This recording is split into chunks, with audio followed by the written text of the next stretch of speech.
Hello, everyone, and thank you for your attention for joining this stream. And many thanks to all the members of our community who will either join later on or will watch a video of this stream during the day.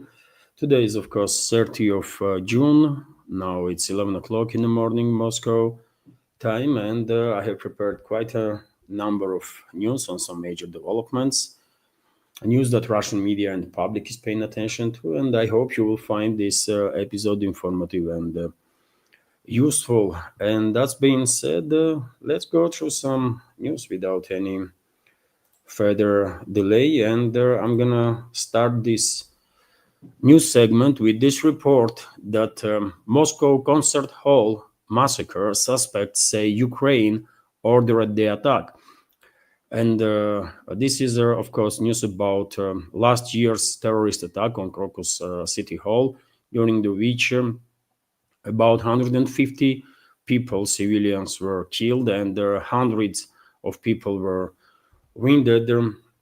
Let's go for some details through this news. So, suspects in last year's terrorist attack on a concert hall near Moscow have told investigators that the massacre was ordered by Ukraine.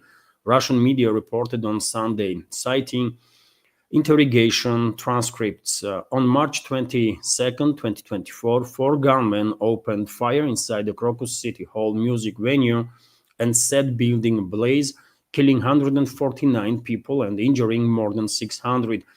All four attackers, all four terrorists, were captured hours later while attempting to flee by car toward Ukraine, according to investigators. Islamic State Khorasan province, ISIS-K, so-called terrorist organization, a regional branch of the Islamic State jihadist group, claimed the responsibility for their massacre. The alleged attackers, Delen Zon Mirzoev, Saidokram Rasha Balizoda, Shamsiddin Fariduni, and Muhammad Zobir Fiazov are all citizens of Tajikistan, a former Soviet republic that is bordering Afghanistan, and a few former Soviet Central Asian republics. According to their case files cited by the media, the suspects told investigators that the Ukrainian state entity had ordered the attack while ISIS-K served as their direct organizer. They reportedly said their weapons used in the massacre had come from Ukraine. RIA Novosti reported that Rasha Balizoda told investigators their handler, known to the group as Saifullah, instructed them to escape to Kiev, where each was promised around 13,000 US dollars. The suspects also allegedly said their handlers were based in Turkey and Afghanistan. According to TASS news agency, one of the suspects claimed their handlers intended to their operation to appear as if it had been carried out solely on behalf of ISIS-K. Ukraine has denied any involvement in the Crocus City Hall attack. However, Kiev has previously acknowledged carrying out targeted assassinations and the sabotage in Russia. One such act in late May caused a passenger train derailment that killed 5 people and injured more than 100. So, based on this information, your friends, we can assume that the Russian government has additional bulletproof, basically, arguments to designate Kiev regime as a terrorist organization. And I hope this will really happen. It should be done by now because there is overwhelming evidences of terrorist nature of the Kiev regime, terrorist activity of the Kiev regime, and I have no answers why this regime have not been already designated as a terrorist, which will obviously untie the hands of Russian security services and militaries to deal with this terrorist organization that Kiev regime is actually, and all the branches of the so-called state institutions of Ukraine that are operating under orders of this terrorists. So maybe this is second time in last several weeks when we are receiving information that Kiev regime was, this Western-backed terrorist regime of Zelensky was directly involved in this terrorist attack on Crocus City Hall. And maybe, just maybe, these leaks of information are indicators of at least discussion that is happening in Russian leadership about taking action and designating Kiev regime as a terrorist organization. Hopefully that will happen, because it has to happen. It does make all the sense. And once again, Russian armed forces, Russian security services, I guess, are tired extremely fighting the enemy, this terrorist organization, while both hands being tied behind their backs.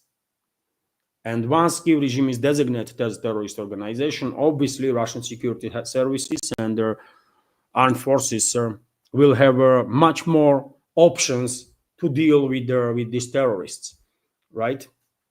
Let's see how the situation develops, but I think clearly there is a movement in direction of designating Kiev regime as a terrorist organization, as it's supposed to be done.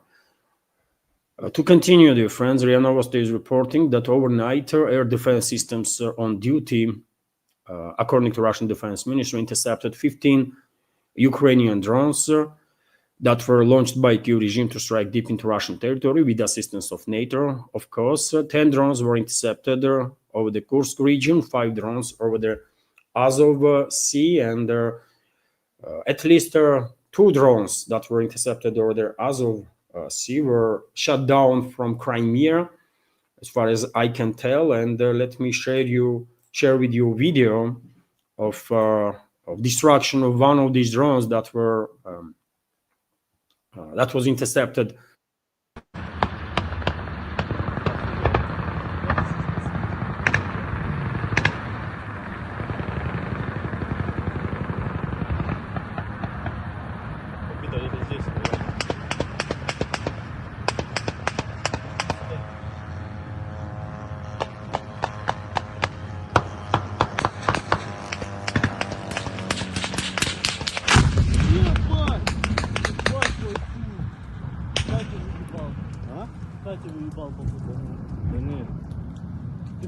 So this is the footage that is circulating on internet.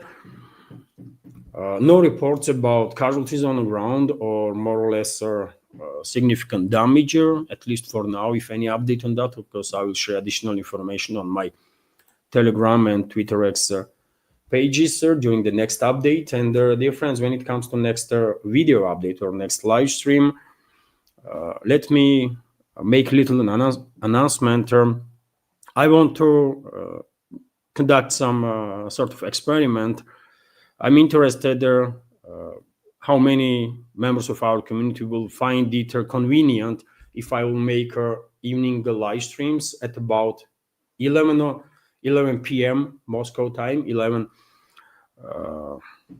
o'clock at evening. And today I will probably try to do a live stream at 11 with all their additional news. And if by chance you are on internet at that point, please join. Of course, I will let you know about the second stream some 30-15 minutes before it starts with the announcement on my Telegram and Twitter X pages.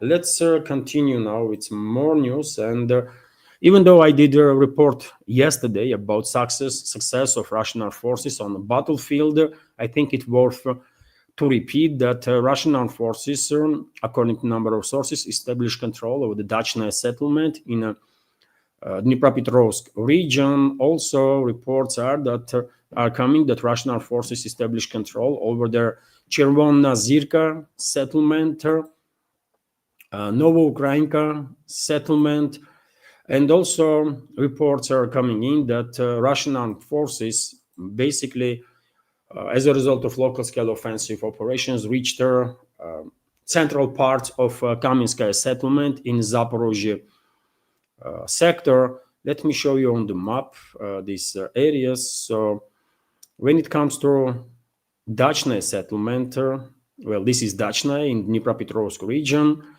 This is Novoukrayinka settlement, and well, this report about Novoukrayinka caused some confusion because yet again there are many settlements in this former Soviet republic that have similar names. For example, this village, Novoukrayinka, is definitely under Russian control. Information is confirmed officially. It's located right next to Dnipropetrovsk region. Dachna is also liberated. And well, if we take a look north towards Pokrovsk, then well, there is another Novoukrayinka settlement here. And according to reports, Russian troops are conducting offensive towards this settlement. And that's why yesterday I was confused while reporting about liberation of Novoukrayinka. My initial understanding was that this is exactly the settlement that Russian troops liberated on the southern side of Pokrovsk, but I have to correct myself. Even though Russian troops are on offensive in Novoukrayinka direction, on south of Pokrovsk, settlement that was liberated is this one. This Novoukrayinka right next to border with Dnipropetrovsk region. This kind of confusion happens time to time because yet again, I mean, so many settlements on Kiev controlled territory have similar names that, I mean, it's difficult to not get confused, isn't it? If you are not on the ground, then there is high chances that at one point you will get confused or will start asking questions how many times this or that settlement can be liberated, while in reality, it's different settlements with same name. So significant progress of the Russian armed forces all along the front line, dear friends, but especially, of course, this progress is visible in DPR, where Russian troops reached the Dnipropetrovsk region in many locations and already are liberating settlements inside the Dnipropetrovsk region itself. And one might argue that creation of the buffer zone in Dnipropetrovsk region has begun. Also, reports are coming in that Russian militaries are intensify raids on the right bank of the Neper River.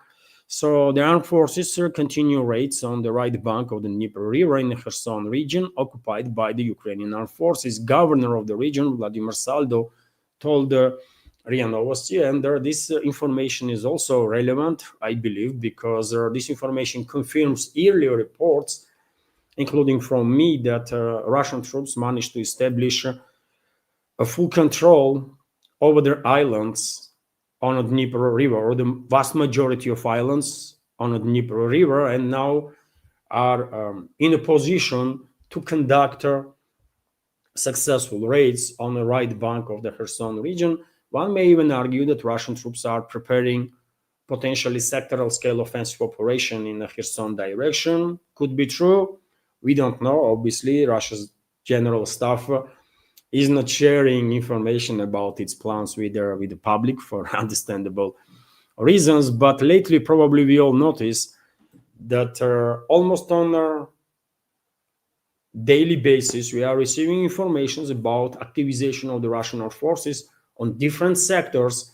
For example, Russian troops become significantly active, not just in Kherson, but also in Zaporozhye direction. And this is Kamenka settlement, by the way, Kamenskaya settlement, which is disputed between the sides. And as I already said, according to reports in Russian media, forward units of the Russian armed forces actually established control of the central part of this strategically important settlement right now at this phase of the special military operation. Earlier, I reported about progress of the Russian armed forces in direction of Orekhov. Russian troops were conducting operations in Malaya Takmachka area, which is also disputed already between the sides, and the southern part of this settlement is under Russian control. Also, Russian troops activated their operations in Novodanilovka direction, and now Kamenskaya. And this is happening while Russian troops are also increasing their speed of their offensive operations in the DPR area, almost completely liberated LPR, by the way, Lugansk People's Republic, where, according to latest reports, Russian troops are controlling 99.5% of the territory. So just a tiny part of this region is controlled by Kyiv regime's forces. And same time, we are receiving reports about activization of the Russian forces in the Seversk direction, and some sources even reporting that Russian DRGs already are operating on the outskirts of Seversk, which is, I will say, significant progress. Also, battles are taking place for Syribryanka settlement on the northern side of Seversk. And this is not all. Russian troops are also active in Kupiansk direction, also active in the northern Kharkov sector, in Volchansk area. Nothing to be said about Sumy direction, where Russian troops quite successfully are creating a buffer zone, right? So while analyzing all these developments, I come up maybe with a mistaken conclusion. After all, I'm not military expert, but I did come up with the conclusion that the Russian troops are basically conducting operations in a way to basically confuse Kyiv regime and force it to move up and down its reserves on a regular basis. So if last week Russian troops were significantly active in the Sumy direction and Kyiv regime was forced to send its reserves towards the northern part of Sumy region, then now we are receiving reports about significant activization of the Russian troops in Zaporozhye sector, and Kyiv regime is forced to send reserves, quite often very same reserves that were already sent to northern side towards the southern sectors, right, towards Zaporozhye. And obviously this constant movement and their absence of knowledge where exactly Russian troops gonna intensify operations next week definitely creates additional confusion among enemy forces, and it's helpful for Russian troops. And maybe this will answer why it's happening that, as I already said, 1 week Russian troops are attacking on one sector, are quite active, then on another sector, then on another. What is going on? And maybe that's what is happening. Kyiv regime is already struggling with manpower big time, and the reserve forces of Kyiv regime is quite limited. And while conducting these operations and moving forward all along the front line, Russian troops also are exhausting reserves of the Kyiv regime. Maybe this is their tactical game, not game. This is tactical operations that Russian troops are using on the battlefield. Possibly, I don't know. Yet again, I'm no military expert, but this is my assumption on the matter. Anyways, let's continue. And as I reported yesterday, dear friends, Kyiv regime has confirmed the loss of another F16 fighter jet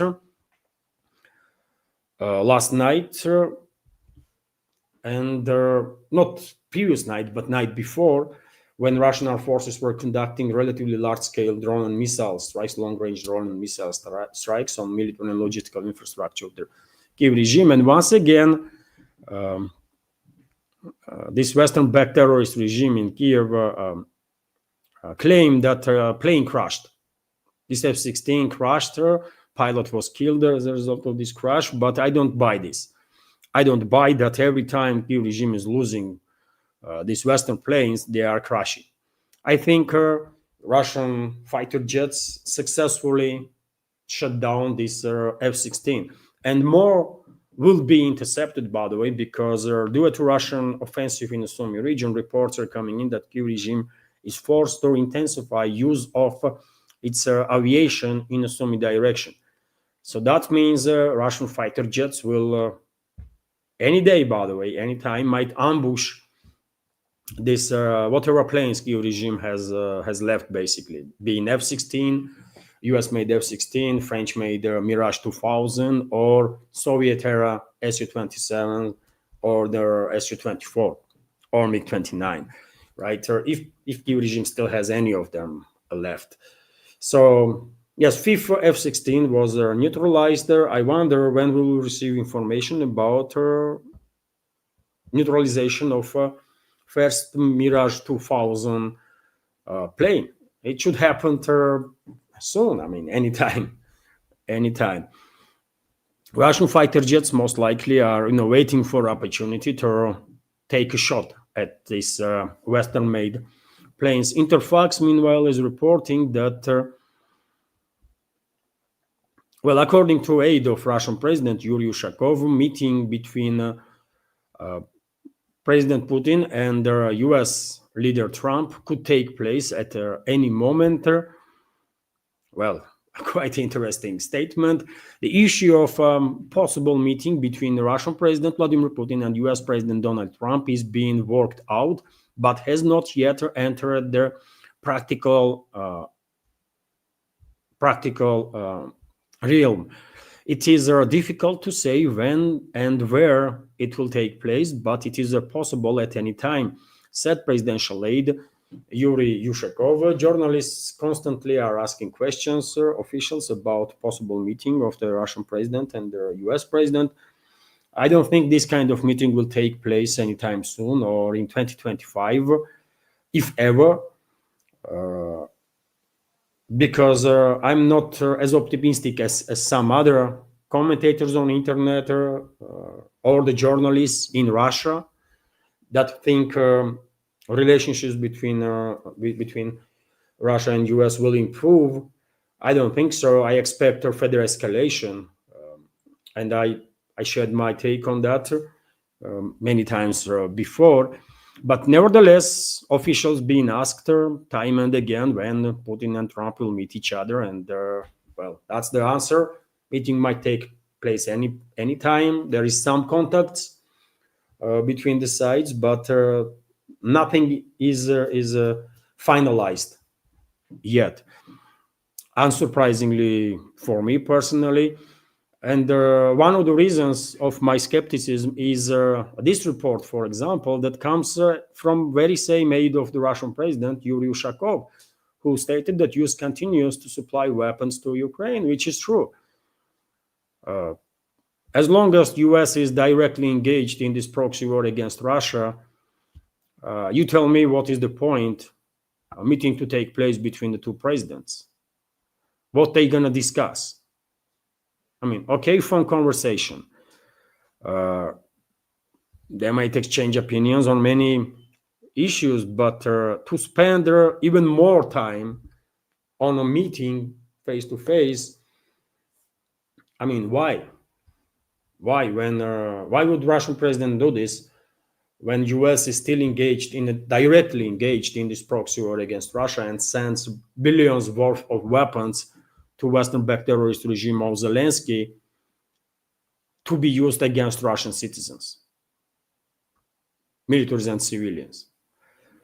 It makes no sense to me personally, but nevertheless, let's go through this news for a little more details. Supplies of weapons to Ukraine from United States are partially continuing, said Russian presidential aide Yuri Ushakov. When asked whether such deliveries are currently being made, he noted some continue and some do not, as far as I know. Ushakov also reported that but anyways, I mean, he then went to talk about this meeting again between presidents of two countries. But issue of US weapon supplies is a big topic, isn't it? And definitely cannot be ignored. Already, certain groups in US Congress and Senate are pushing new bills to allocate additional billions for new military aid packages for the Kyiv regime, and I think it's only a matter of potentially weeks, and Washington will authorize additional weapon supplies. Right now, US is delivering to Kyiv regime weapons and munition that was authorized during the Biden's administration. But unfortunately, I have no reasons to be optimistic in regards to US current administration of US. I expect a significant escalation between Moscow and Washington, and just give it another couple of weeks, months maybe, and we will see all over the media reports about either work on a new military aid packages for Kyiv regime or about already made decisions. And on the topic of Russia-US relationships, one more reason why am I skeptical is that, for example, Senator Warhawk in US, Lindsey Graham, stated that Trump intends to impose new sanctions against Russia. So US President Donald Trump believes that the US Congress should pass a bill on the new sanctions against Russia. This was stated by US Senator Lindsey Graham, Republican from the South Carolina, included in the Russian list of terrorists and extremists. And we have a quote from him yesterday when I was playing golf with the president. He told me for the first time that it was a time to move forward with this bill. He said in an interview with the ABC News, the lawmaker expects the Senate to consider the bill on sanctions against Russia as early as July. And I give you some more details and then a short video of his statement. Bill itself, as many members of our community already know, bill in question was introduced in early April by bipartisan group of Senate members. The main authors of the document were Senator Graham and Blumenthal. This initiative includes secondary sanctions against Russia's trading partners. The senators' proposal, including import duties of 500% on imports to the US from countries that buy oil, gas, uranium, and other goods from Russia. So basically, even though formally this bill that Graham is talking about and Trump intends to push forward, this bill is not necessarily against Russia, not so much against Russia as it is against countries that are doing business with Russia. And also I will argue, and I guess many economical experts will agree with me, that unintentionally maybe, but this bill is also against US citizens, because can you imagine 500% tariffs on Chinese goods and Indian goods? What that will do to US domestic market, where prices will go on goods if Senate and then Congress will really go ahead with with this bill. So I don't know. I still skeptical that this bill will be adopted as it is right now, because this is suicide for US.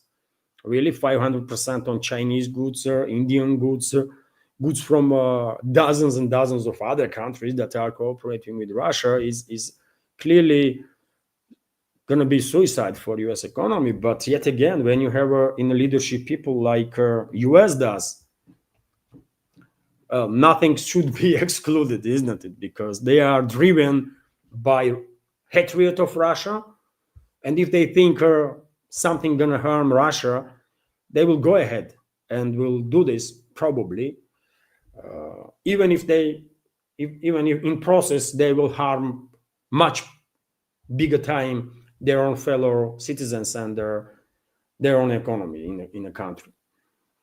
So let's see how the situation develop. But as you can see, dear friends, I mean, there is plenty of reasons to be skeptical about Russia-US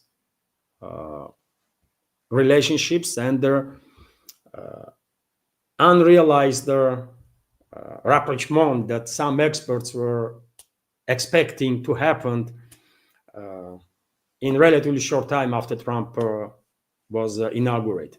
It's not going to happen, by the way. Unfortunately, I would love to see at least good working relationships between Russia and US, between Russia and European states or countries from the collective West. But unfortunately, these countries are driven with their ideology that is based on hatred. They hate Russia, hate everything Russian. Russians, they hate China, everything Chinese. They hate everybody, seems like. Right? And when you have people driven by hatred in the leadership, then that's not good for sure. You should not expect some positive to come out of it, I will say. And on the topic of these statements of Graham, dear friends, let me show you some short video on that. This is the to you about video. Russia, because you're pushing this bill to impose severe new sanctions on Russia. Have you gotten Trump on board Big with breakthrough here. So what does this bill do? If you're buying products from Russia and you're not helping Ukraine, then there's a 500% tariff on your products coming to the United States. India and China buy 70% of Putin's oil. They keep his war machine going. My bill has 84 co-sponsors. It would allow the president to put tariffs on China and India and other countries to get them, stop them from supporting Putin's war machine to get him to the table. For the first time yesterday, the president told me. You were playing golf with him. Yeah, I was playing golf with him. He says, it's time to move your bill. There's a waiver in the bill, Mr. President. You're in charge of whether or not it's to be implemented. But we're going to give President Trump a tool in the toolbox he doesn't have today. After the July break, we're going to pass a bill that would allow the president. He's going to sign it. Yeah, I think we're in good shape. But he has a waiver. It's up to him how to impose it. But we're trying to get Putin to the table. So what you expect, dear friends, when you have people like that in charge of either US or other collective West countries in general? I mean, they all look quite same, isn't it? They are all driven with by hatred and sound quite similar too, by the way. But anyways, let's continue with some more news. And for example, RIA Novosti is reporting that U.S. military expert, by the way, that many of us are watching, if not every day, every other day. Colonel McGregor wrote on his social network X page that United States failed to destabilize the situation inside Russia with the help of Ukraine. Former advisor to the head of the Pentagon, Douglas McGregor, said on his X page, Washington's adventure has failed. Russia remains intact. Its resources remain beyond the reach of Western financial power. The Russian state and its military power are stronger than ever. Ukraine is destroyed. McGregor finalized, and he's correct, isn't it? Many of us are familiar with Colonel McGregor. He's a frequent guest on many channels on alternative media. One day, maybe I will be in a position to interview him when my channels become a little bigger. Who knows? But who will argue with McGregor? He does has a point, isn't it? And it is unfortunate that not that many people in US public domain, at least, are on the same page. Because yet again, if rational people and common sense was leading the US political class, then they will realize that it's much better for US itself to have a good working relationships, at least with Russia. If not friendly, at least good working relationships. Because no matter how hard they're going to try to destroy Russia, they're going to fail. And in the process, they will destroy themselves, as it is happening, by the way. And this can be said not just about US, but about collective West in general, isn't it?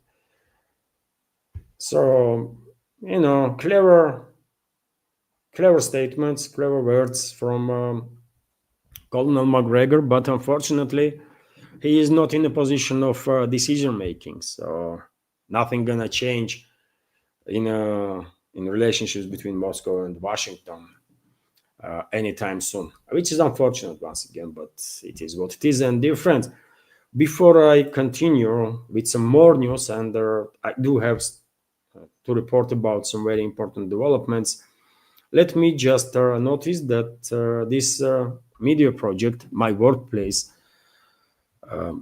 exists only as long as I have your assistance and support. This project survived another month thanks to donations of members of our community. and paid subscriptions on my Patreon and Boosty pages, and I'm truly grateful for that. And well, to be able to continue this work, dear friends, I mean, and if you are in a position to assist, please consider to do so. You can support with their donations through PayPal or Boosty platform. You can subscribe to my Patreon page or page on Boosty, where I have extra content on extra exclusive content on regular basis. You can use crypto for support, Rumble as a supporter. During the live streams, you can donate through Rumble. You can use super chat feature and so on. What else? All the support channels, by the way, that I have are under this video in the description box, and after this live stream, I will pin a comment with the links. And of course, many thanks to everybody who supported and continues to support and lets me stay in this field of news and political commentary and continue this work. Truly grateful. Thank you. And let's continue, dear friends, with some more news. And next topic is, of course, Middle East. Next is Middle East.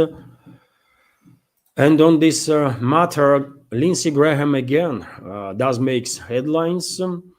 So Graham talked Trump into bombing Iran, according to reports, by the way. And that's why I am saying, quite often I see this attitude towards Graham that, well, he's just a clown, crazy guy in the Senate that don't really influences anything. But unfortunately, based on actual evidences, one may argue that maybe Graham is a clown, but forces that are behind him are very serious and influential, right? And those forces influenced Trump potentially, because not necessarily Graham himself, he just represents these forces, right? The neocons, Israeli lobby, and so on.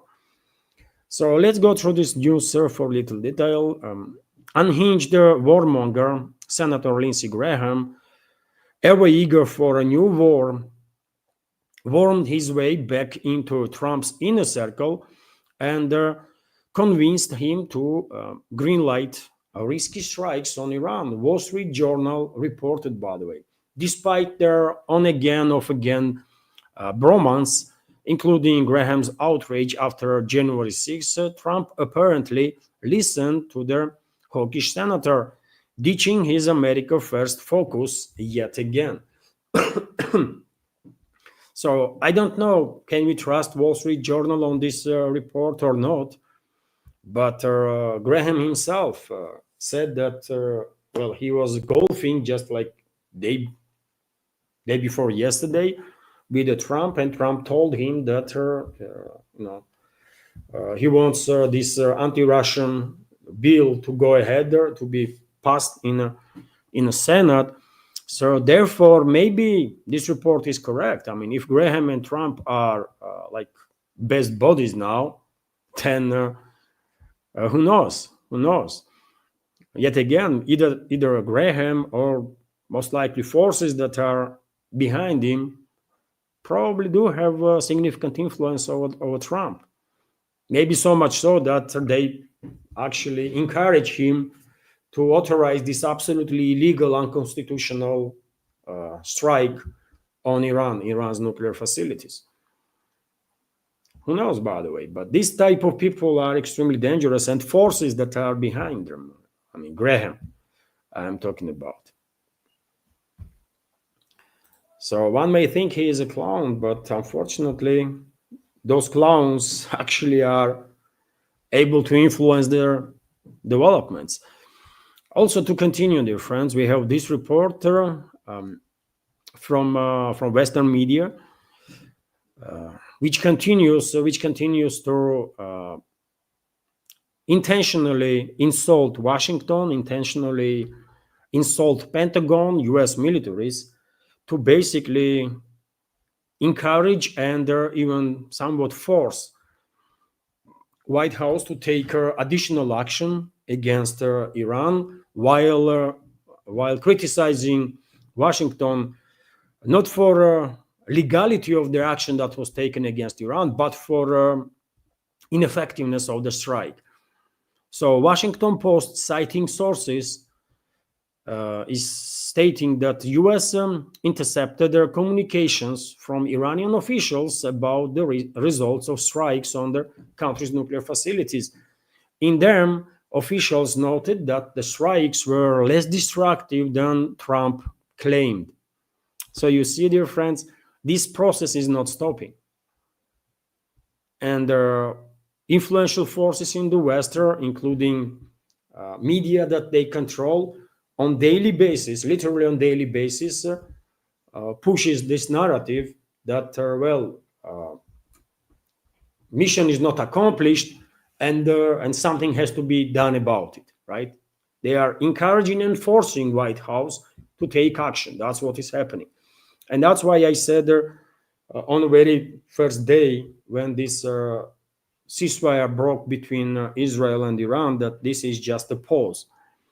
This is just a pause. There are very influential forces in this world, globalists, neocons, Zionists, that want war to continue. Maybe for different reasons, but they want war to continue.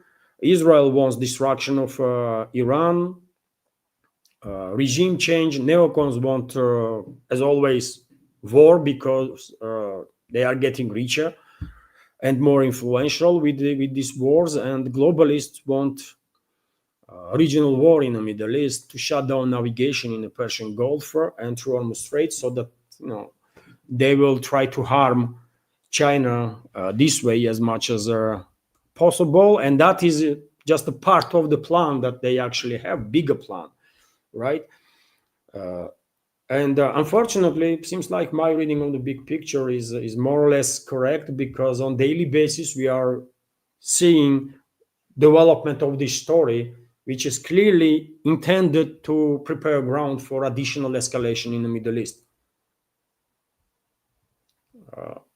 Correct me if I'm wrong, dear friends. Correct me if my reading of the big picture is mistaken, but that's what I can tell about this stuff. Every single day, these big names in the Western media are coming up with new and new stories to humiliate Washington, humiliate Pentagon, how ineffective their strikes were, and how much enriched uranium Iran has left, how fast they will build a bomb, and this and that. While media, if they are true journalists, should question legality, first of all, of their action, because it was absolutely illegal, by the way, based on US Constitution and based on international norms. But did you hear this argument in the Western media? No, they are ignoring this, right? All they talk is about how ineffective these strikes were. I mean, crazy, isn't it? On topic of Iran, recent escalation and Iran's nuclear program, we have this report that Iran's UN envoy stated that Tehran won't stop enriching uranium. So that Tehran will never give up enriching uranium for a peaceful nuclear program, said Iran's permanent representative to the UN, Amir Saeed Iravani. We have quotes here. I think enrichment will never stop, he told their CBS when asked by a reporter whether Iran was planning to resume enriching uranium.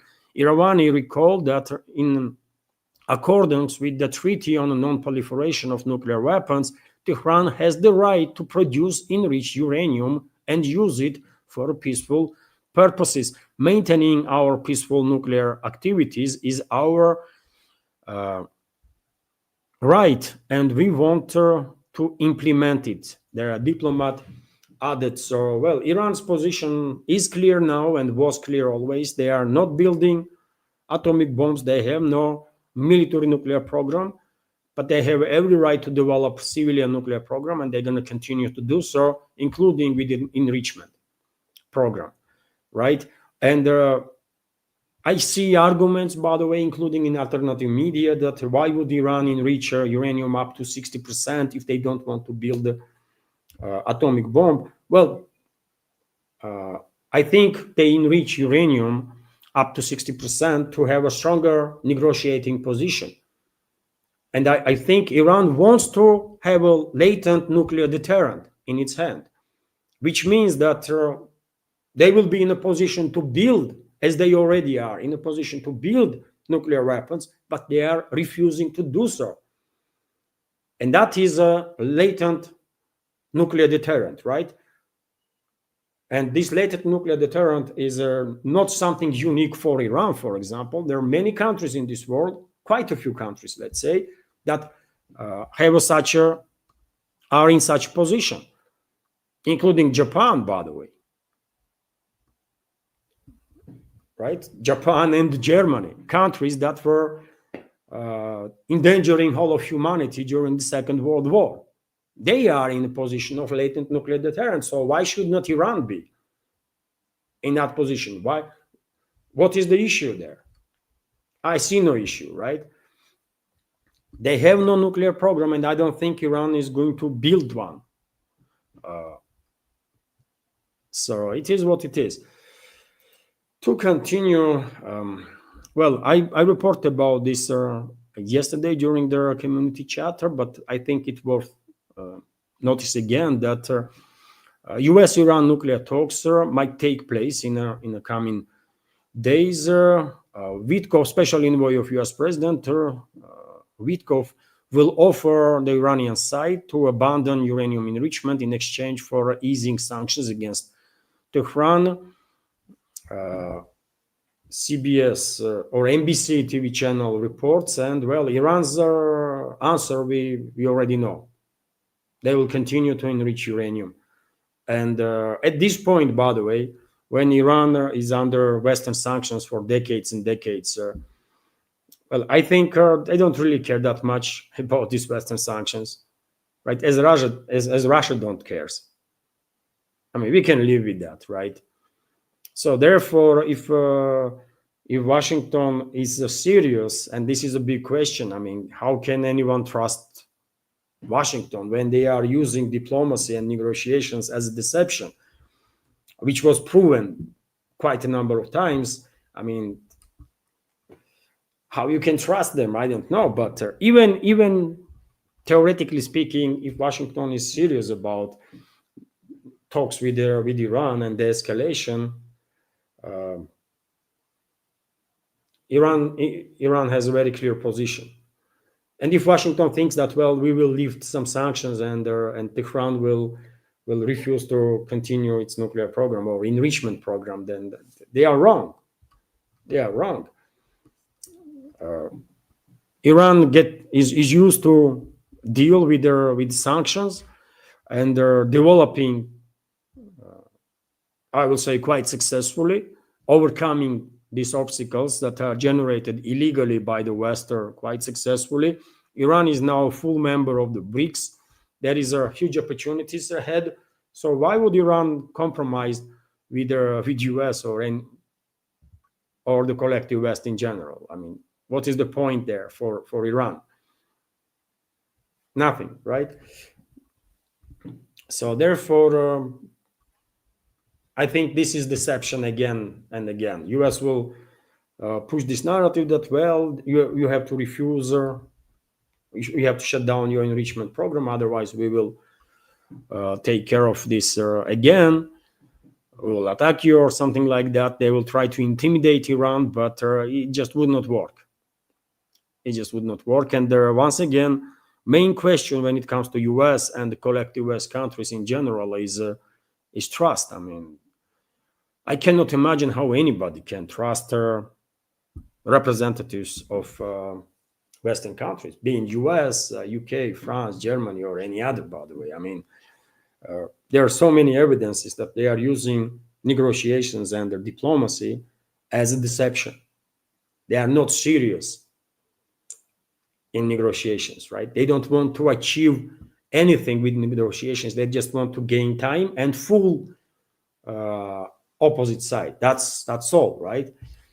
So therefore, I don't know, based on what NBC is reporting, that nuclear talks might resume in coming days. But is there any point for Iran, really, or for anybody to talk to these people that represent collective West countries?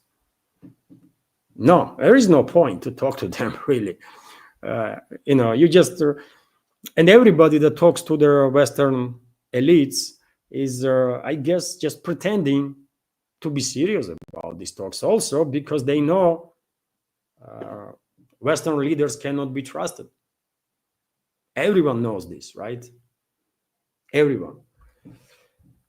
And on the topic of Iran's enrichment program, already many media outlets are reporting, dear friends, that in many nuclear facilities, construction work has begun, cleaning operation begun, construction work has begun, and in months or 2 months' time, probably Iran will resume with their full capacity. It's maybe not full capacity, but with significant capacity. It's nuclear programs, including enrichment program. I remind you, dear friends, that Russia continues to build Bushehr nuclear power plant, and in 2026, one more reactor will go into service, and in 2027, another one.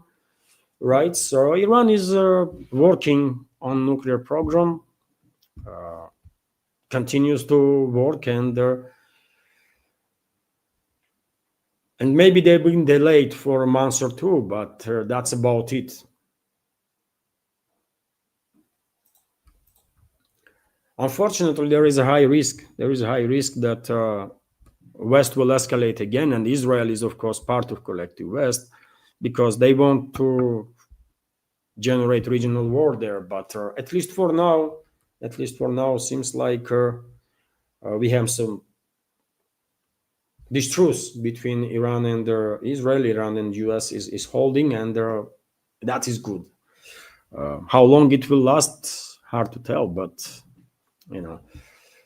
Haaretz, by the way, one of the most influential, as far as I can tell, media outlet in Israel, meanwhile, is reporting that strategically the war with Iran was a mistake. Quite an acknowledgement, isn't it? It was a crime, first of all, and then Haaretz may argue that it was a mistake. And there are a few points from Haaretz's article. Israel's Haaretz, in their publication, called the attack on Iran strategic mistake, since it led to consolidation of their Iranian society. After 12 days of war, the Iranians are consumed with their rage. If Israel had limited itself to striking nuclear facilities and not striking residential buildings and killing civilians, the intensity of hatred towards Israel, which has now reached their boiling point, would not have been on such a high level. When we tell the Iranians we want to get rid of your ballistic missiles, this means we want you to be so weak that we can bomb you whenever we want. But for the Iranians, this is unacceptable. Haaretz is pointing out also Israel fantasized about regime change in Iran, but most Iranians don't believe in it. When people are bombed, their nationalism increases. Now, even those who were against the regime write on social media, we will fight any aggression against our country, which is also interesting observation from Israeli media. And also 1 point, now they have all united around Iran. The war with Iran was a strategic mistake, according to Haaretz, and it was not just a strategic mistake. First of all, it was a crime, and it was a humiliating defeat of Israel. It was humiliating defeat for Israel. And everyone, by the way, who pays any attention to details understands that it was Israel that trying through US and its allies to end the hostility, because they were on the edge of exhaustion. Their air defense systems, were on edge of losing battle capability because of the low stockpile, right? And in many cases, because Israeli air defense systems were operational for so long, right? Not just these 12 days, but also there was and still continuous conflict with Palestine, right? And also there was a conflict with Lebanon. And these air defense systems of Israel were constantly in operation, right?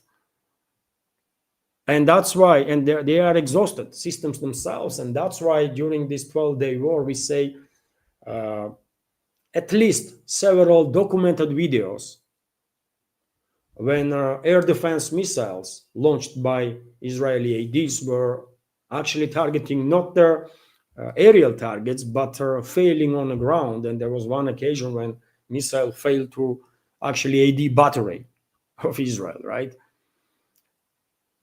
So Netanyahu's regime was not in a position to further continue this assault. Nothing to be said about the exhaustion of Israeli pilots, right? That were conducting these sorties almost in non-stop regime. So they needed a break. They need to restore their stockpiles now, which will take quite some time. And after that, in a few weeks from now, or maybe a few months from now, I think one should expect further escalation in the Middle East, big time. So at least at this point, where we are right now, I will argue that attack on Iran was a humiliating defeat for Israel. What will happen tomorrow, day after, we don't know. But at this stage, that's how it is. And on a nuclear topic also, dear friends, let me give you an update on a nuclear power plant that Russia is building in Turkey.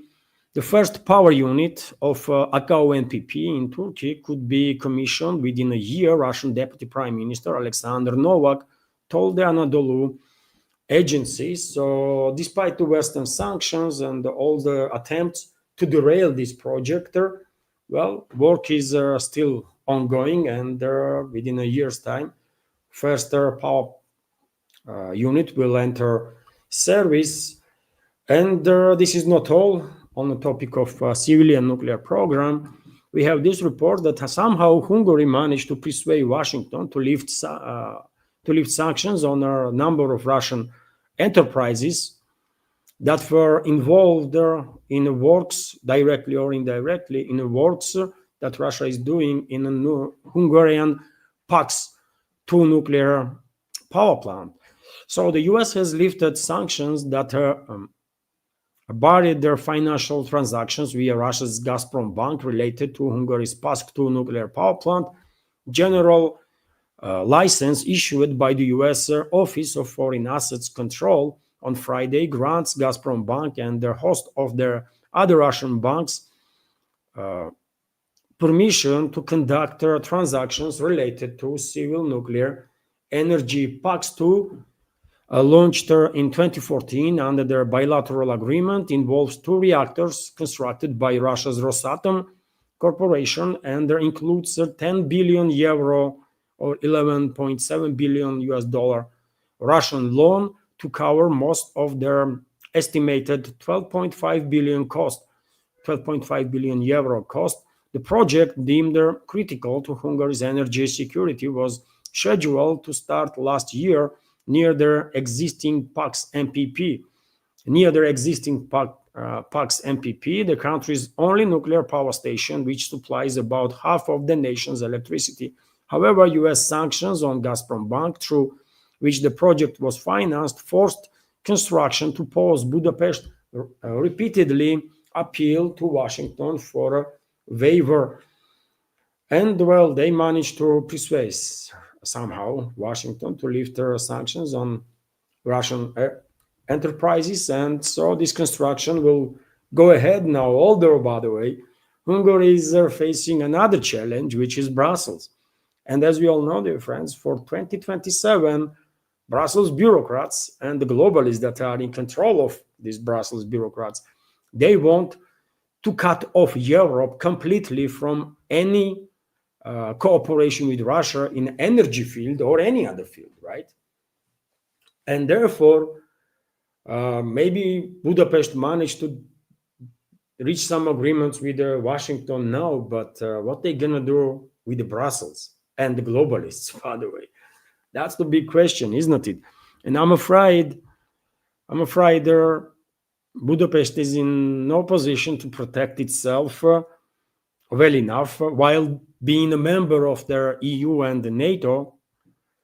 And so this project, this PAX-2 nuclear power plant project, is in no way a safe place yet. That's the reality, by the way. If Hungary will leave, which is not going to happen, not anytime soon, but if Hungary would leave BRICS, if Hungary would leave EU and NATO and join BRICS, that will change everything, right? But and sometime in the future, Hungary might actually join BRICS,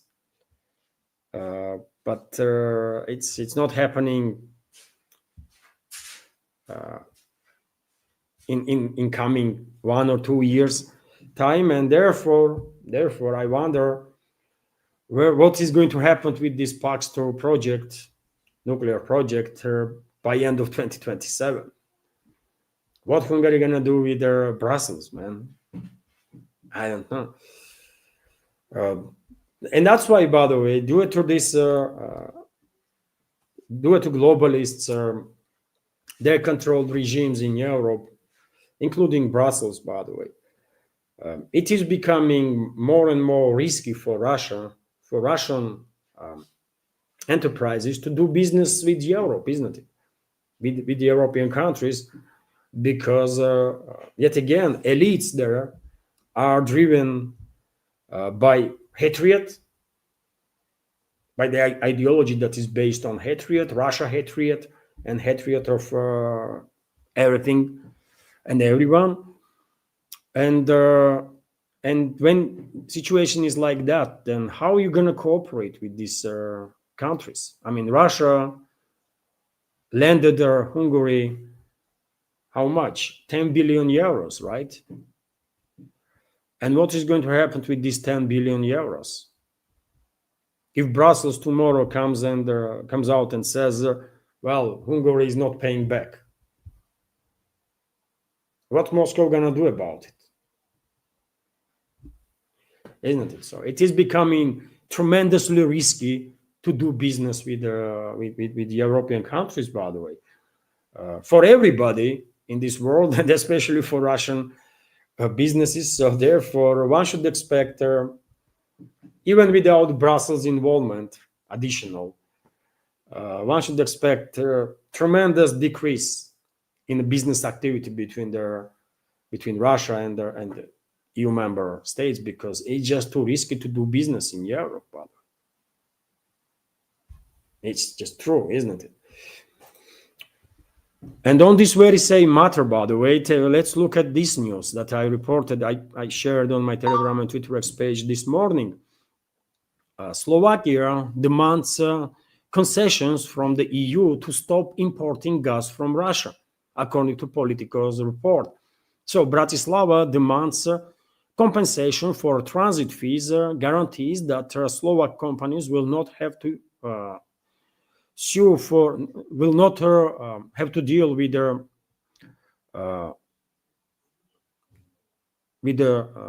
being sued for breaking of cooperation with the Russian enterprises. Slovakia also demands that their plan to stop importing gas from Russia not be adopted without its full approval. But yet again, Bratislava is considering, you see, by the way, what is happening. Influence of Brussels, influence of globalists is such that they are forcing countries to obey orders. They are forcing countries to bend the knees before globalists, right? And this information is confirmation of that. So Slovakia, even though it is in the best Slovak interests of Slovakia, Slovakian economy and the people, to cooperate with Russia. Slovakia is ready to end the cooperation with Russia, including in energy field, if they will receive compensations and guarantees that, Slovakian companies not going to deal with their lawsuits from Russian enterprises for breaking the contracts. What you make of it, dear friends?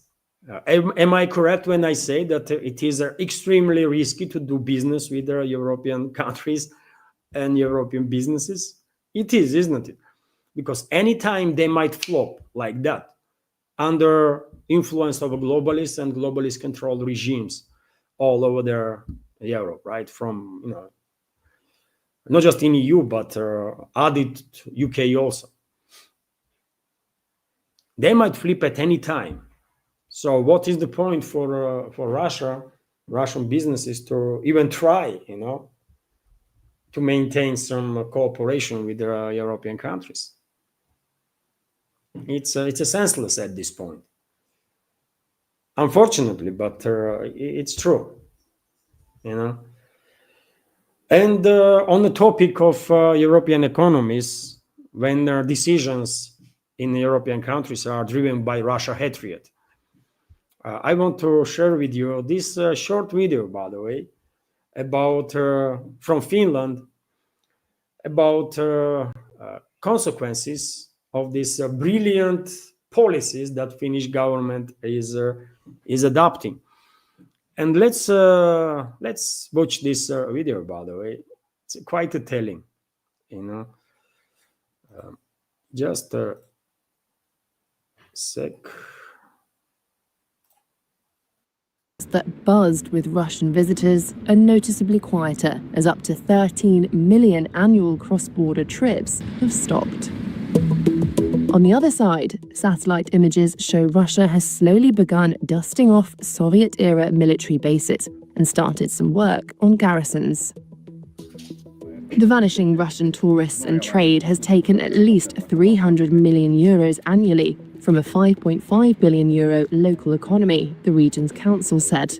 And unemployment here soared to close to 15% at the end of last year, higher than the national average. So, do I have to add anything, dear friends, to this? I don't think so. And Finland is not an exception. It's a rule nowadays all over the Western world. So many businesses, so many regions, and so many industries in the collectivist countries are suffering due to absence of either Russian tourists, by the way, or the Russian businesses in those areas that used to be present before. And why Russians are absent, Russian people or their businesses? Because of this hatred that coming towards us from collective West, and because of the crazy policies that collectivist countries are adopting, formally against Russia, but yet again, in reality, as you see on that short video from Reuters, in reality, they are harming in a much bigger way their own fellow citizens and their own economies, isn't it? And I will end the new segment on that, dear friends. Was there any super chat? Few minutes for a Q&A or community chat, dear friends, as always. Alan Richard, thank you very much for your super chat. Question from Alan is, how would Russia look today if Yeltsin had another 10 years? Tricky question. Well, it is tricky because we can only speculate, isn't it? We can only speculate, but maybe if Yeltsin had another 10 years, Russian Federation, as we know it, would not even exist. That's how bad Yeltsin was, by the way. And that's how bad their Western influence was at the time in Russia. And I remind you, dear friends, that many so-called reforms that was conducted during the Yeltsin were orchestrated with strict control by the West, right? By Washington, and mainly Washington, and some other Western capitals that were also involved. So if we are going to speculate on this question that you are asking, well, in worst case scenario, Russian Federation, as we knew it, probably would not even exist if Yeltsin stay in power for another 10, 15 years. He was a total disaster. He and the Gorbachev, by the way. Gorbachev was the first and last president of Soviet Union, right? Soviet Union did not have the presidents, by the way. There were different name for the position.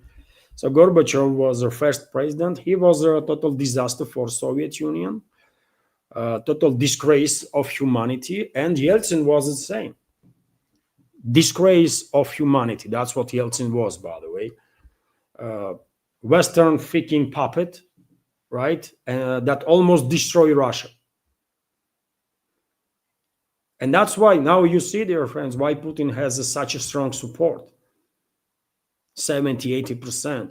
Because people remember Yeltsin, people remember Gorbachev, people remember 90s, when country was on the brink of collapse. There was default, by the way, in the country, right? And there was a huge economical and social issues. Unfortunately, Western secret services, with their assistance of a number of Gulf states, financed and orchestrated their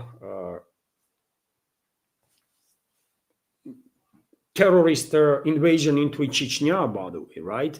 And Russia had to deal with that situation. There was a first so-called Chechen war, second Chechen war, right? Eventually, people in Chechnya themselves realized that they've been used, right, by Western secret services, by their allies in the Gulf to harm Russia, and they've been sacrificed. And eventually, Chechen people themselves come forward to end the hostilities.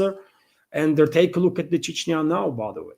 Take a look at the Grozny. I mean, you can search on internet how Grozny looks now. And look at it either during the Soviet Union or as a result of how Grozny were looking during the war. You know, you're not going to recognize, you're not going to think that it's the same place. Right? So Yeltsin was total disaster, by the way, in my personal opinion. 90s were very harsh times for all former Soviet republics. I was living in Georgia at the time, obviously, but I was visiting Russia. I have relatives here in Russia, always had there, and I know more or less well what was going on either in Georgia or in Russia, by the way. It was devastating for people. And that's why Putin has this tremendous approval ratings. Because Russia now and Russia in 90s is two different, one may argue, I mean, two countries from different universes. That's how tremendous difference is, you know? So thanks God, Yeltsin did not stay in power, by the way, because can you imagine if Russia would get destabilized so much so that it will, you know, get divided, and Western secret services and their allies in Turkey and in other countries, by the way, in Middle East, they were actively trying to push also separatist movements, by the way, all over the places, right? So Russia was on a brink in 90s. But you see, strength of the people, strength of society, keep this country united, and then country was lucky enough to have such a president as Putin is. I mean, let's be real, you know. And he did deal with these issues, right? With many issues. I mean, there is no country in this world that has no obstacles to overcome. But yet again, under Putin's leadership, Russia did reach great success, I will say. Right? It is what it is. Thank you once again for super chat.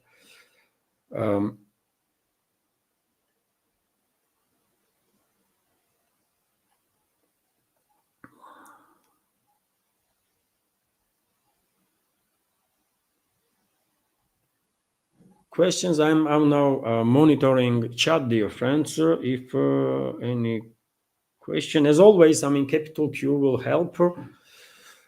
Capital Q will help to notice it easier, or the capital letters. It's truly nice to see how many members of our community are exchanging opinions in the chat in real time. Great stuff there.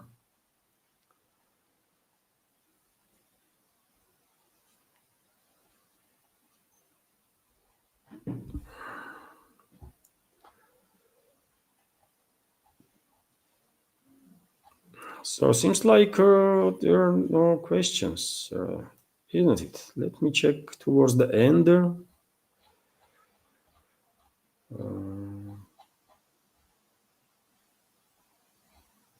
I just missed question. Okay, Don Zugar has question. Can you conduct an interview with Maria Sharapova? She has many fans here in the chat. Oh, really? I mean, she has many fans all over the world, obviously. You say not Sharapova, not the tennis player, but Zakharova, official representative of foreign ministry. Okay, she also has many fans worldwide. And well, if my channels were bigger, if this project was bigger, then maybe I would register in a foreign ministry as a media, and maybe I would even be allowed to be presented during their almost daily press conferences that Zakharova is giving. But our community is a tiny. This media project is a tiny, so therefore, I don't think it is realistic now that Zakharova will take time to give me interview. I don't think so. Even if I will try, I don't think it will work out. If my channel was a bit bigger, if I was a little more prepared technically, I mean, I'm not gonna, even if Zakharova says, okay, I'll give you interview, I'm not gonna film interview on this, I don't know, man, like old phone, isn't it? This is my work phone, right? On which I'm making videos for Patreon and Boosty. Walk and talk videos, by the way. And how would I and the situation will look if I will go into foreign ministry and then talk this phone and begin filming interview? It's crazy, man. You have to be ready with the questions, and also technically with microphones, proper microphones, with proper video equipment and stuff. And I'm very far from being in that position at this point. I can come up with the questions, by the way, that's not the issue, but when it comes to technical stuff, that's a whole different story. So I would like to have an interview with Zakharova. It would be very interesting interview. I can talk to her about so many topics, but it don't seem realistic right now.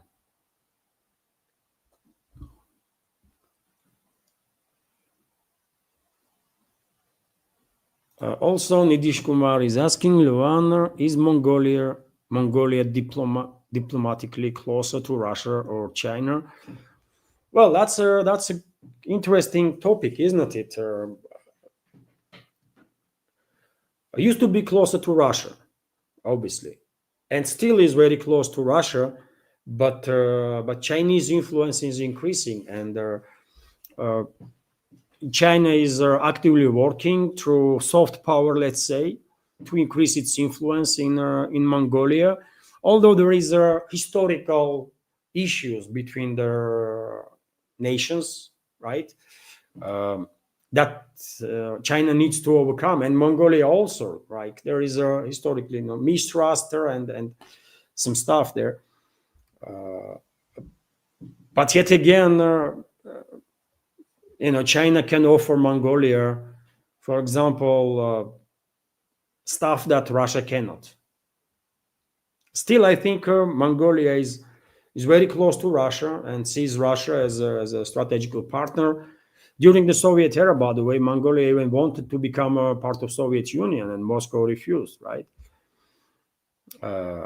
Although many was considering Mongolia to be 16th republic. At one point, even Afghanistan was considered by many as another republic. That's how close ties were, and many Afghans, by the way, are regretting. I know for a fact many Afghans are regretting that they being used by U.S. And their allies against Russia, and they lost such opportunity to develop their country. Even nowadays, if anything, you go in Afghanistan, by the way, and if anything is built there and anything is working, most likely it was built by Soviet Union on expense of Soviet people. It was Soviet people that were paying for that, and much of it was destroyed as a result of constant wars, civil war there, then U.S. NATO aggression. But still, if anything is there left, by the way, from roads and tunnels and their schools and universities or power plants and so on, practically everything is built by Soviet people, right? And Soviet Union invested hard, big time in Mongolia also. So there was a reason why ties, relationships were this close. But right now, I think probably Mongolia is cooperates more with China than with Russia. That would be my guess, by the way. Although relationships are good between Ulaanbaatar and Moscow too. I mean, that's my answer.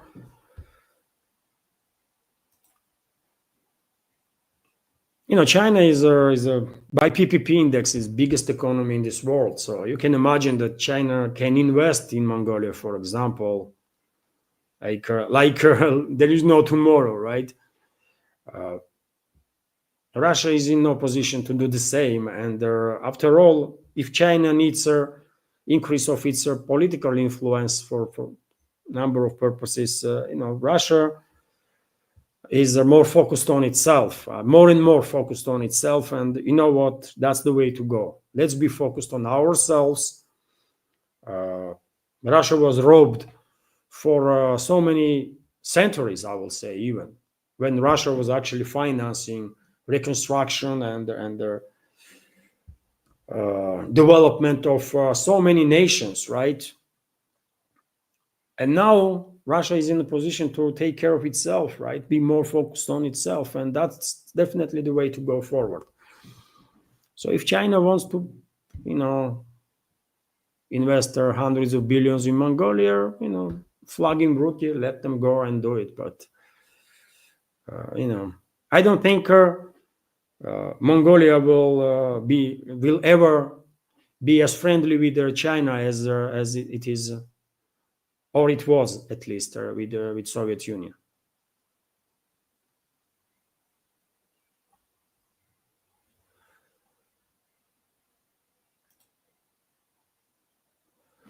Svetlana Vladimirova is asking, will you ever go back to Georgia to live? No. I have my story with Georgia, isn't it? In 2009, I had to flee Georgia, evacuate my family. There is a video. I have a video, by the way, on the channel about my story.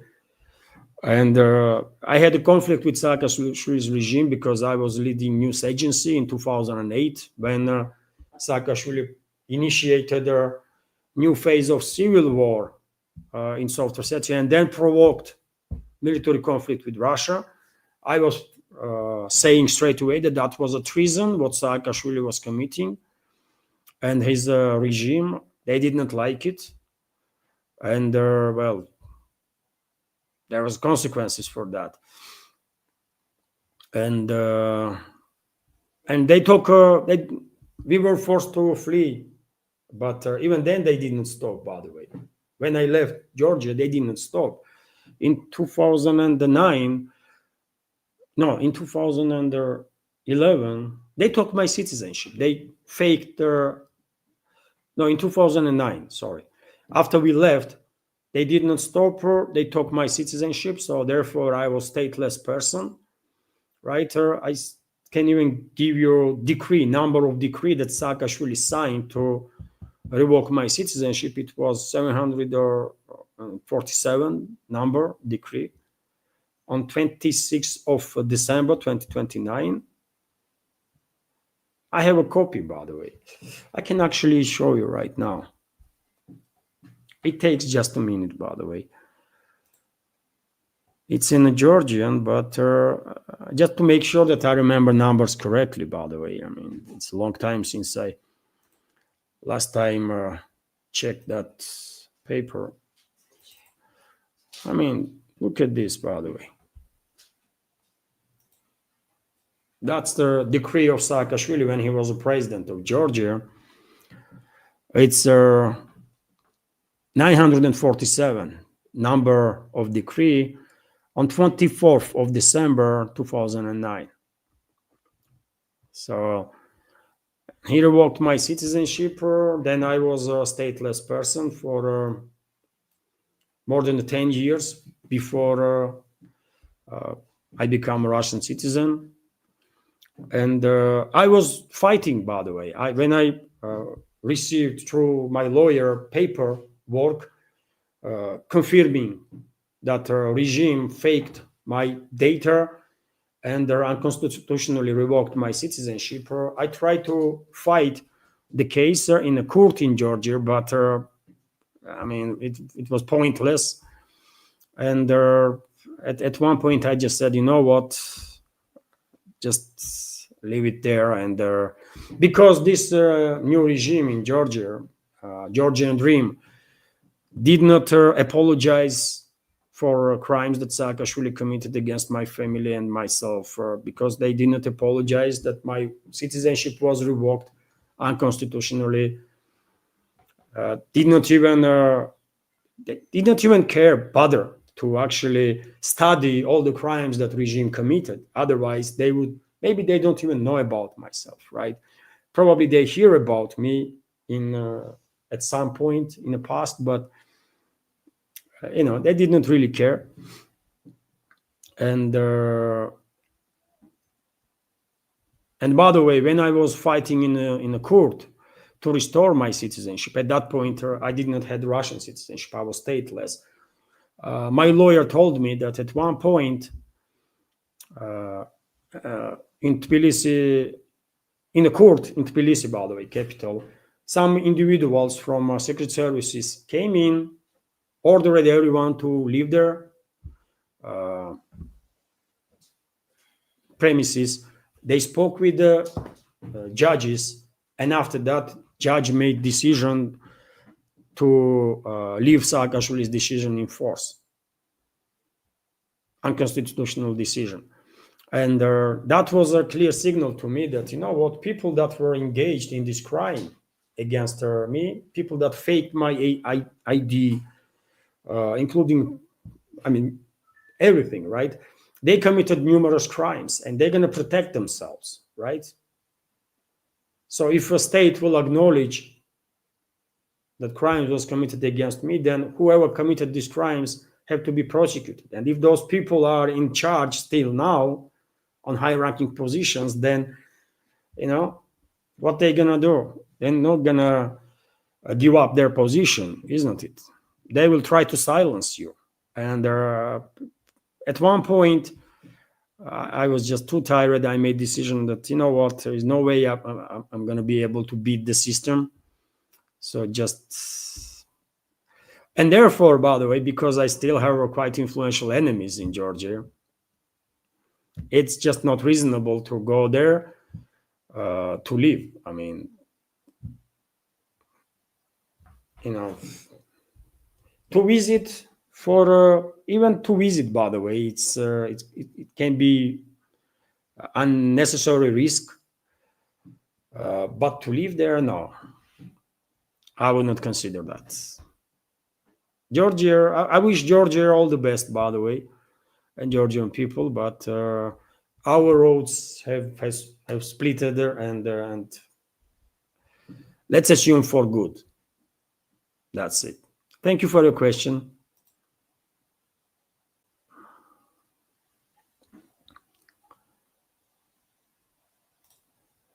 Smoky Sal is asking, can you explain how healthcare works for people with a chronic illness or disease in Russia? Well, healthcare system is free. I mean, everybody pays taxes, isn't it? So it's not really free. It's subsidized by taxpayers. But then, if any citizen wants to ask for assistance, they can go in medical institutions and they will receive medical care for free. There are commercial institutions also, by the way. So you have a choice. Either you will use free healthcare or commercial healthcare. If you have enough funds to go into commercial healthcare, maybe you will prefer that. But if you are in no such a position, you will go to free healthcare, and you will receive whatever help we will need. It's literally free, by the way.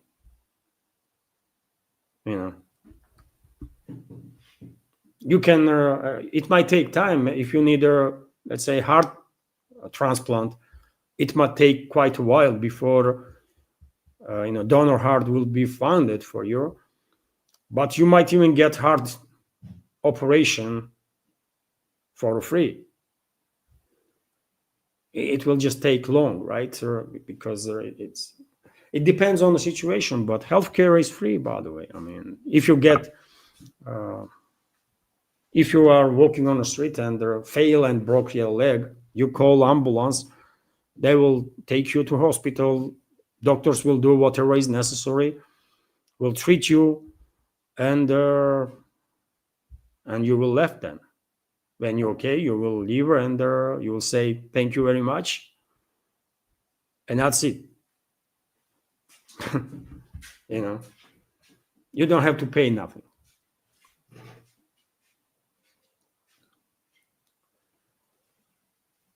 But if you want to learn details about specific situations, then probably it is better to speak to healthcare worker, because I know many people from all over the world are coming to Russia for medical assistance. So there is one rule: emergency services are free for everybody, and no matter you are citizen or not citizen. Emergency situation is always, when it's emergency, you will be treated for free, no matter what. But if you want long term, if you want to come to Russia for medical assistance, then for foreigners probably there is different set of rules. For locals, different set of rules. So it's always better to speak to healthcare specialist. So specialist will give you more detailed information that is necessary always if you are thinking to do to move out in other country for healthcare. It's better to talk to specialists on the matter. I don't know much about healthcare, because the only reason why I ever went to clinic was like 3 years ago or something, when I had a day job. Before I focused on this project full time, veterans of our community know that I was working in Leroy Merlin company, right? And I get sick. There was a flu or something. I just got sick, temperature, cold, that kind of stuff. And to have a paid leave here in Russia, by the way. If you are sick, you have a paid leave. You just bring some papers. You just go to a clinic and officially register, officially receive treatment, and there is a database, and company can see that you've been actually treated by medical institution for flu or whatever, and you will be paid for days that you were absent at the work. So that's why I went to medical institution, and it was free, by the way. I mean, as I said, you have a choice, either free, or if you want to, you can actually use commercial enterprises, and there is a plenty of commercial medical institutions too. I mean, it's, as I said, Russia is a free market economy, by the way. So it's a socialist country. We have a socialist system when government, when state stands behind the citizen and helps quite a lot, by the way, quite a lot. So there is an element of socialism in that, but economy itself is absolutely capitalistic, right? It's a free market economy, so you have always choice.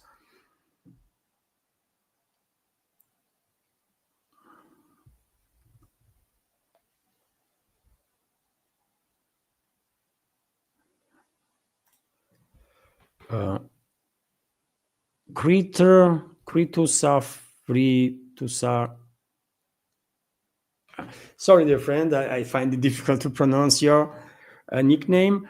Crete. The question is from Creator. Apparently, the West has hit a wall called Iran, Russia. What will they do if they can't get past them as they purse China? Well, they will try to continue. They will try to escalate. They cannot stop because Western ruling class, globalists, they fear that if they lose this fight against emerging multipolar world, that Russia and China are key parts of which, they will lose everything. That's their fear that collective Western or Western ruling class has, as far as I can tell, right? And they don't want to share influence in any sphere. They want to be in charge, period. And they don't even able to have any respect for others, right? They demonstrated that so many times that even if they want to, they cannot operate in adequate ways. So therefore, they cannot stop. They will continue to escalate constantly until they will be neutralized. And at one point, it's going to be, they're going to get neutralized, either from within by societies in the West that will finally fed up with all this craziness and say enough is enough, and they will rebel. That will be the best way. Or otherwise, well, emerging multipolar world will take them down. I mean, Western ruling elites. But they're not going to stop. They're going to escalate in the Middle East. They're going to continue to escalate with Russia. They're going to escalate against China in Pacifics. You know, even if they know that they're going to lose, they're going to escalate because they don't know any other way. They have no brakes. They have no reverse gear. So that's why they are extremely dangerous, by the way, these so-called elites of the West. They just cannot stop. And dear friends,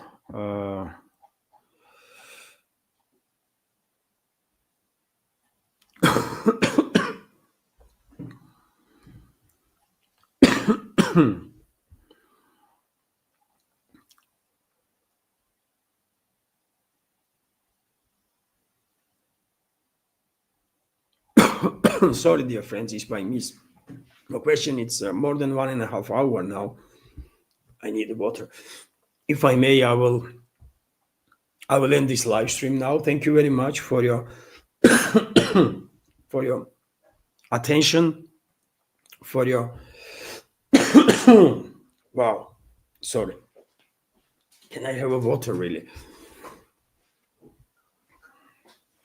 Okay, coffee will do. Thank you. Sorry, dear friends. Let me end this live stream now. Hopefully, new segment was interesting and useful, and our chat also. Have a wonderful day, dear friends. Peaceful day, and let me just remind you that this evening, 11 o'clock, I will launch another live stream. I'm interested how convenient time will be for a community. So if you are on internet at that point, please join. So okay, this is it for now. I have to end this stream. Have a wonderful day, dear friends, and take care.